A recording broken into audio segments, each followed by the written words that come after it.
Indonesia seringkali kalah bersaing dengan sejumlah negara tetangganya dalam menggait investor. Salah satunya Vietnam. Contohnya, Indonesia kalah saing untuk merebut hati perusahaan teknologi multinasional Amerika Serikat, Nvidia Corporation. Nvidia berencana akan mendirikan pusat penelitian dan pengembangan kecerdasan buatan, artificial intelligence, serta pusat data Amerika Serikat di negara tersebut. Disebut-sebut nilai investasinya mencapai 200 juta dolar atau setara 3,26 triliun rupiah jika kurs dolar 16.300 rupiah. Direktur Segara Institut Peter Abdullah mengatakan, banyak faktor yang membuat Indonesia kalah saing dengan Vietnam dan negara Asia Tenggara lainnya dalam memperebutkan investasi asing. Pertama adalah pertumbuhan ekonomi. Pertumbuhan ekonomi Vietnam di atas 7%, sedangkan Indonesia hanya sekitar 5%. Kedua, dari sisi perizinan dan biaya investasi. Menurutnya, Indonesia masih dihantui oleh sulitnya birokrasi dengan banyaknya beban biaya tambahan yang tinggi. Sementara itu, Direktur Eksekutif Indef, St. Sri Astuti menyoroti 4 aspek terkait posisi Indonesia di mata investor. Pertama, terkait regulasi dan perizinan investasi. Menurutnya, Vietnam sendiri memberi penawaran yang lebih mudah.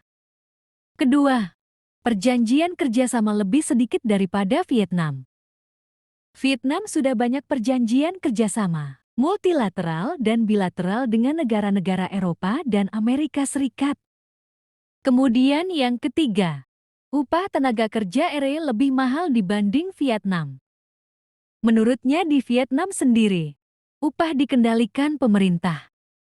Lalu yang keempat, Aste menyebut kalau cost doing business atau biaya dalam menjalankan bisnis di Indonesia mahal sedangkan di Vietnam lebih murah. Sedangkan menurut ekonom, sekaligus Direktur Eksekutif Center of Economic and Law Studies, CELUS, Bima Yudhistira, melihat tentang kebutuhan energi terbarukan di kawasan industri Indonesia yang belum tersedia. Sedangkan Vietnam, salah satu negara yang cepat menyediakan energi bersih karena ada kebijakan power wheeling atau berbagi jaringan transmisi. Lalu kualitas tenaga kerja Indonesia di sektor high-tech masih tertinggal dibandingkan Vietnam.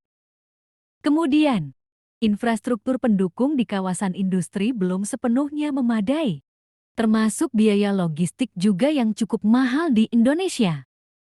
Menurutnya, di sini tugas pemerintah pusat untuk bekerja sama dengan pemerintah daerah bisa lebih dioptimalkan, terutama revitalisasi fasilitas di kawasan industri existing. Selain itu, menurutnya pemerintah Vietnam memahami dengan baik bagaimana cara efektif mendorong kenaikan rasio pajak tanpa menaikkan tarif, bahkan dengan menurunkan tarif pajak pertambahan nilai PPN.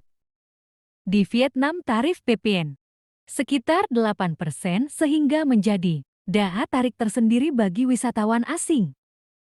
Vietnam juga akan mendapatkan berkah relokasi industri di tengah perang dagang karena daya beli masyarakat di Vietnam cukup kuat.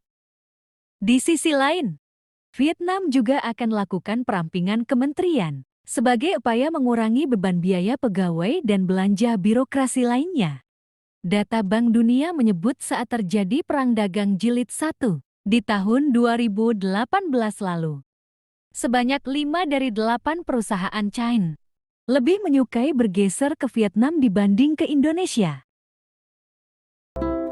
Terima kasih telah menonton. Jangan lupa komen dan like.